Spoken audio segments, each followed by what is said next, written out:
Pembahasan kali ini tentang Tibet, kami mulai dengan pemakaman tradisional yang dinamakan pemakaman langit.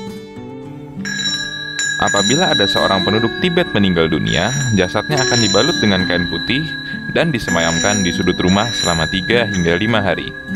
Keluarga yang ditinggalkan juga akan menghentikan aktivitas sehari-hari mereka dan mengusahakan situasi rumah menjadi lebih tenang, agar jiwa yang meninggal mendapat jalan yang aman ke surga.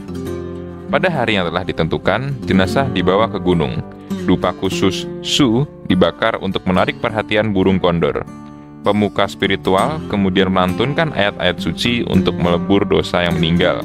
Sementara Rogyapas akan memulai ritual memotong-motong jasad. Rogyapas adalah orang yang memiliki tugas sebagai pemotong tubuh jenazah. Para Rogyapas ini melakukan tugas berdasarkan ajaran Buddha. Masyarakat setempat percaya bahwa ketika burung kondor memakan potongan-potongan jasad dari orang yang meninggal, artinya orang tersebut tidak memiliki dosa dan jiwanya akan pergi dengan tenang ke surga. Selain itu, burung kondor juga dianggap sebagai binatang suci dan hanya memakan jasad manusia, tanpa menyerang binatang-binatang kecil yang ada di sekitar. Pemakaman itu dikenal dengan pemakaman langit. Banyak orang yang salah paham bahwa Tibet sebenarnya bukanlah sebuah negara, melainkan sebuah provinsi yang ada di Republik Rakyat Cina dengan status otonomi khusus. Cina mengenalnya sebagai Xizang di Himalaya. Mayoritas penduduk di sana menganut agama Buddha.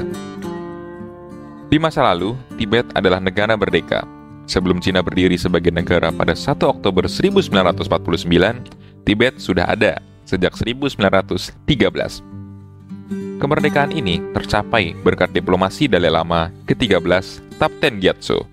Dia berhasil membujuk Inggris pada tahun 1904 untuk membantu Tibet membebaskan diri dari pengaruh kerajaan Cina. Tetapi pada tahun 1950, puluhan ribu tentara Cina mengepung Tibet untuk melancarkan serangan dan merebut kembali negara itu dari tirani Cina. Cina tidak pernah mengakui kemerdekaan Tibet. Argumen historis Cina untuk invasi adalah bahwa wilayah Republik Rakyat Cina mencakup semua wilayah yang pernah menjadi bagian dari rezim Kekaisaran Cina. Tibet adalah wilayah dengan karakteristik khusus. Saat mendengar kata Tibet, biasanya yang terlintas di benak Anda adalah sosok Dalai Lama dan negeri di atas awan atau atap dunia. Sosok Dalai Lama telah menjadi legenda, tak hanya bagi masyarakat Tibet, tetapi juga bagi seluruh dunia. Konsep pemimpin spiritual dengan sistem pergantian melalui reinkarnasi sangat menarik.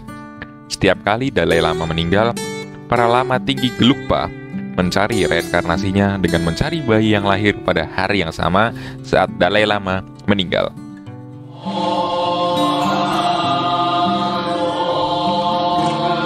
Ritual ini terakhir dilakukan pada Juli 1935. Ketika seorang anak laki-laki dari desa Takster naik tahta sebagai Dalai Lama yang ke-14. Nama anak itu ialah Tenzin Gyatso.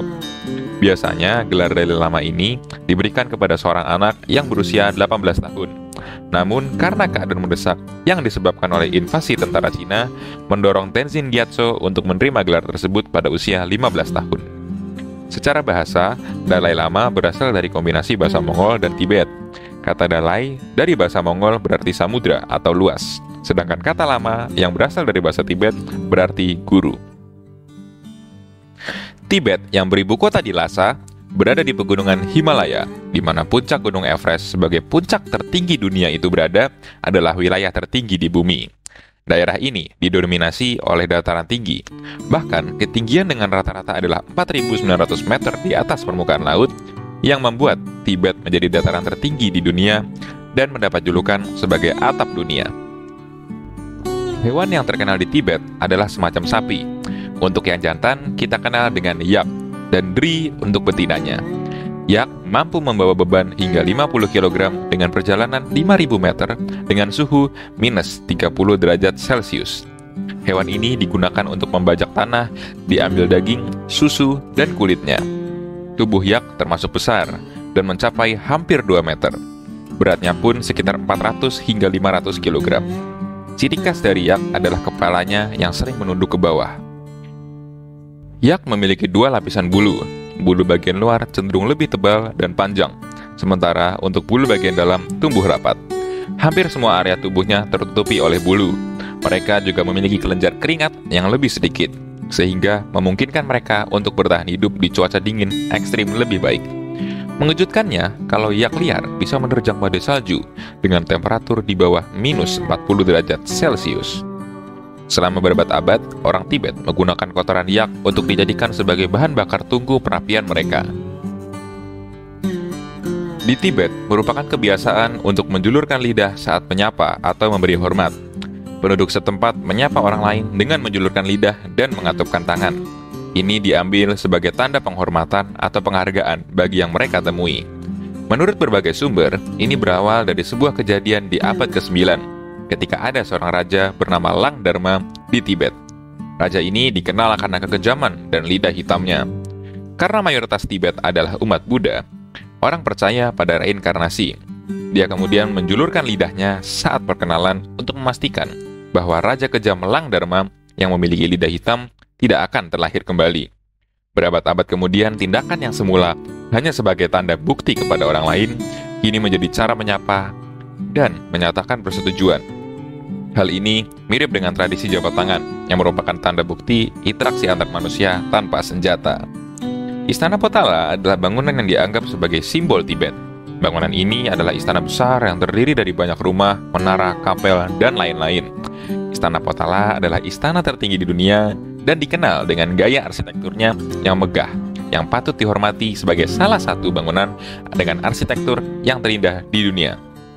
Di dalam kompleks Istana Potala terdapat stupa Dalai Lama kelima, setinggi 14,85 meter, dilapisi dengan 3.721 kg emas, dan dihiasi dengan batu mulia seperti mutiara, batu akik, dan lainnya.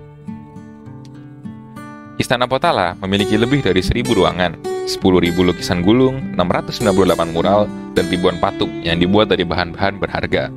Istana Potala menjadi salah satu tempat yang paling spiritual. Ada juga yang mengatakan kalau istana yang dibangun di Gunung Marpori atau Gunung Merah ini mempunyai 1.000 kamar dan 200.000 patung Buddha. Di dalam istana ini terdapat makam 8 Dalai Lama, ratusan naskah Buddha, dan beberapa ruang suci. Bila mengunjungi kawasan pegunungan Himalaya, maka kamu akan menemukan beberapa rumah yang menerapkan poliandri. Pasalnya, di beberapa tempat termasuk Tibet, poliandri bak tradisi. Hal ini karena poliandri sudah dilakukan nenek moyang mereka sejak zaman dahulu. Maka dari itu, mereka menjalankannya, walau tak semua menerapkannya. Kehidupan di Tibet sederhana namun berat. Setiap hari, perempuan harus memecahkan batu di bukit yang tandus dan memanen di bawah panas matahari. Dengan budaya poliandri, memungkinkan pembagian pekerjaan antara para suaminya. Banyak yang melihat praktek ini sebagai keberlangsungan hidup. Ada faktor keamanan buat para perempuan sehingga akan ada yang menjaga mereka setelah satu suami meninggal. Alasan lainnya, dengan banyak laki-laki, maka keluarga akan lebih kuat dan anak-anak akan mempunyai kesempatan lebih baik di masa depan. Namun, praktik poliandri di Himalaya tersebut kini mulai terkikis karena masyarakat telah mengenal kehidupan modern. Kini, praktik yang sudah berlangsung seabad itu bertahan hanya di desa-desa terpencil di Himalaya. Itulah beberapa cerita tentang Tibet. Menarik bukan? Terima kasih telah menonton. Jangan lupa like and subscribe.